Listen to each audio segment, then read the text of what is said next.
That adding more school resource officers is not the answer, and instead they want to fight gun violence with more mental health resources. Today we talked with students, including one who was in lockdown while police were searching for the shooter. They say they're hoping this walkout tomorrow sends a message to both state and local leaders. People fed up with gun violence are visiting a growing memorial for the Seattle student gunned down in a hallway at Ingraham High School. Since it was so close to home, I feel like it's becoming a bigger issue than it has been in the past. They're among the many students planning a district-wide walkout tomorrow, demanding better protections on campus. I think we definitely need to make a change if this is happening so often and so close. One anonymous student who goes to Nathan Hale High School says her campus also went into lockdown during the shooting. Nobody knew exactly what was going on, so it was like terrifying. She supports the Seattle Student Union that's now urging the city council to allocate millions for school mental health counselors, ideally one counselor for every 200 students in every high school to represent the diverse backgrounds of students. They're also calling on lawmakers for updated safe storage laws and for increased security training at SPS on de-escalation techniques. We're not going to stand for people not caring about our safety. The Washington Association of School Psychologists tells us the number of our state's mental health professionals is on average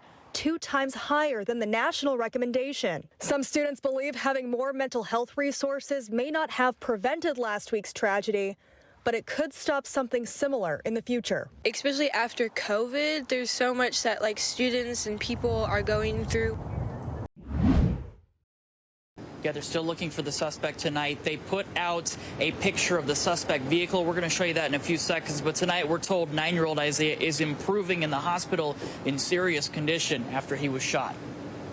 Tiffany Knoll, who works near South Grady Way and Rainier Avenue South in Renton, said she knows 9-year-old Isaiah Johns' mother and learned that Isaiah's condition is improving after he was shot Friday afternoon. The latest is that he is doing better. He did have some emergency surgery done, but thankfully that he should be recovering, and we're just all praying for a fast recovery for the little man. Washington State Patrol officials say Isaiah was hit after someone shot at the car he was sitting in during an apparent road rage incident. It's so sad to have road rage like that. They've put out this picture of a car they're looking for, a dark blue Ford Mustang, riding on the lower part of the windshield and last seen leaving the area going east on Grady Way. Obviously a horrific thing.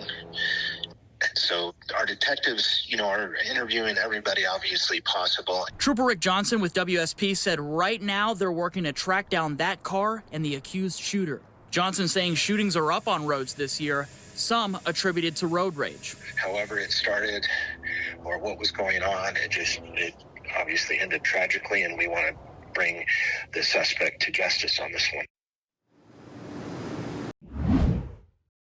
Good morning. Almost 11 hours after, and still a very active crime scene. You can see behind me the crime lab. I've also seen investigators taking photos and collecting evidence. And 2 Federal Way police officers are now on administrative leave, as you mentioned, and this is per state protocol as officials begin that investigation. You can see in this video from our crews yesterday several bullet holes in the window where it all unfolded. Police first responding to a welfare check after reports that someone had been shot. Federal Way PD says the gunman shot his sister and then barricaded himself inside his apartment. Police say the sister was able to escape the apartment, was taken to St. Francis Hospital by some friends with non-life-threatening injuries. And as for the shootout, police say the suspect began firing rounds at officers through his window. Federal Way PD fired back, and that's when the man became unresponsive. A SWAT team entered the apartment and found the suspect. The man was pronounced dead at the scene, and no officers, thankfully, were injured during this shootout. And this has been a very violent year for King County. So far, there's been at least 16 officer-involved shooting. We'll bring you updates as soon as we know more. Back to you.